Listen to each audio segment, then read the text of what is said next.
Team India spin allrounder Washington Sundar కెరీర్ని coach Gambhir నాశనం చేస్తున్నాడన్నాడు మాజీ క్రికెటర్ దినేష్ కార్తిక్.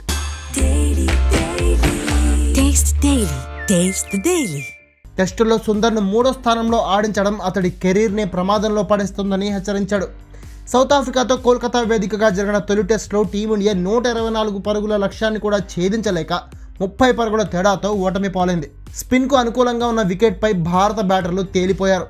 సొంతంగా స్పిన్ వికెట్ను తయారు చేయించుకుని మరీ 4 స్పిన్నర్లతో బరిలోకి దిగిన టీమిండియా అదే స్పిన్కి బలైంది.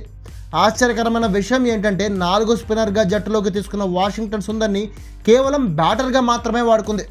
ఫస్ట్ డౌన్లో బ్యాటింగ్కు పంపింది. మిగతా బ్యాటర్ల కంటే మెరుగైన ప్రదర్శన చేసినా అతను బౌలింగ్ చేయలేదు. అయితే ఈ నిర్ణయంపై ఇప్పుడు విపరీతంగా విమర్శలు వస్తున్నాయి. దినేష్ కార్తిక్ కూడా ఈ విషయంలో ఘాటుగా స్పందించాడు.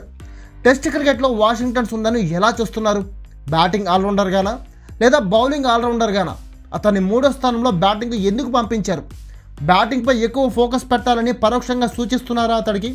ఇది ఇలానే కొనసాగిస్తే అతను పూర్తిగా బ్యాటింగ్ పైన ఫోకస్ పెడతాడు. అది బౌలర్గా అతని కెరీర్ని ఎండ్ చేస్తుంది. వాషింగ్టన్ సుందర్ బ్యాటింగ్తో పాటు బౌలింగ్ కూడా చేయగలడు. అలాగనే అతను బ్యాటర్గా ప్రమోట్ చేస్తే రెండింట్లో ఫెయిల్ కావచ్చు. అది అతడి కెరీర్కే ప్రమాదం అని దినేష్ కార్తిక్ వార్నింగ్ ఇచ్చాడు.